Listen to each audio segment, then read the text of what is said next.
Today we're going to be having a look at doing the expected value / mean of a probability distribution.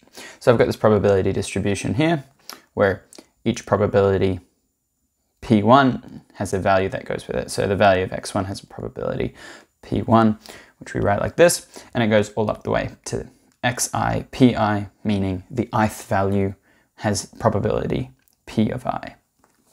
Alrighty, so the expected value / mean is basically a way of kind of going, what would we expect to get? If we run this experiment 400 times, what was the average value we'd actually get? And the way we can work it out is by calculating this e of x, which we are going to sometimes call mu, which stands for the mean. So this is mu, mu, and it is the mean, and e of x is the expected value. And the way you work it out is that you calculate this. Now, this symbol here just means sum, so it's the sum of pi xi, which just means pi times xi. So what are we going to do? Well, we're going to multiply each pair together and then add up all of them up to the ith value. So we're going to multiply, multiply, multiply, and then add all the way up to as many values as that. So let's have a look at doing a simple one. So in this probability, we've got x is either 4, 8, 12, or 16, with probabilities 3/8, a quarter, and an eighth. Alrighty, calculate the expected value of the probability. So we're looking for the e of capital X, and it is equal to the sum of xi pi. Alrighty, so let's look at the first multiplication. So it's going to be 4 times 3/8 plus 8 times a quarter, 12 times a quarter,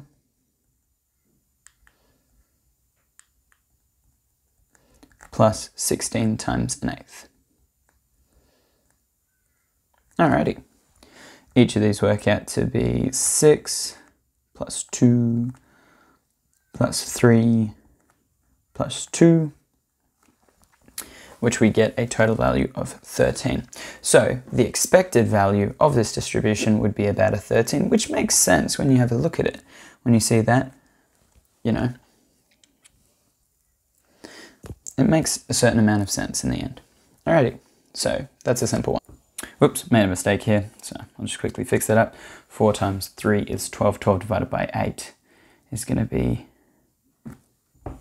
3 on 2. And adding up all of these together, we're going to get 1.5, 2, 3, 4, 5, 6, 7, 8.5. Alrighty. So now let's have a look at a more complicated one. So in this case, we've been told that the following table represents a probability distribution.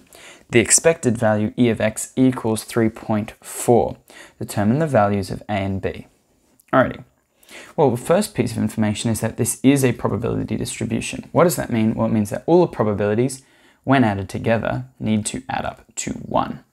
So that tells me that 0.1 plus a plus 0.3 plus 0.2 plus 0.2 plus b add up to 1.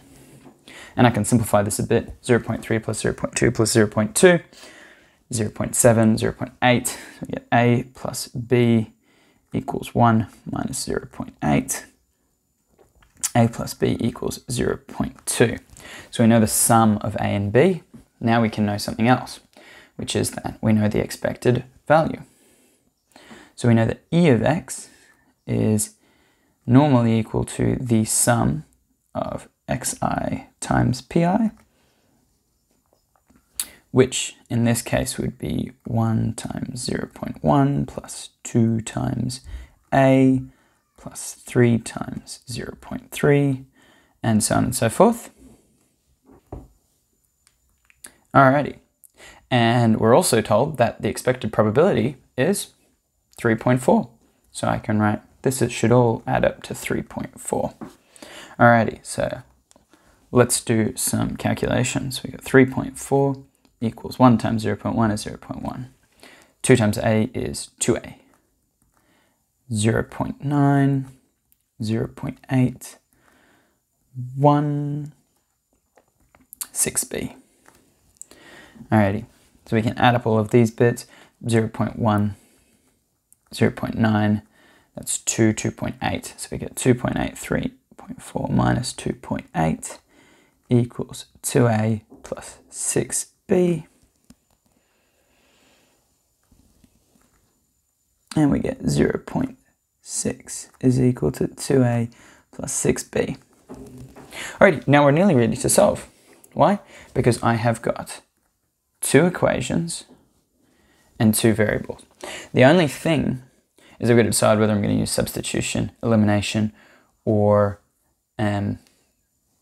substitution or elimination. And there's a few different ways I could do it. I could do it with subtraction. I could do it by just rearranging it. Now, I can either make this purple equation up here look like the bottom one by multiplying it both sides by 2 or by 6, or I could divide this equation, the blue equation, by 2 to make it look like the other equation. So it's a choice. It doesn't really matter. I'm going to go with dividing this equation by 2, because we don't usually do that. So if I divide this whole equation by 2, I'd get 0.3 is equal to a plus 3b. Good to divide everything. And I'm going to call this equation 1. Let's call this one up here equation 2. And now it's actually solved. So, alrighty.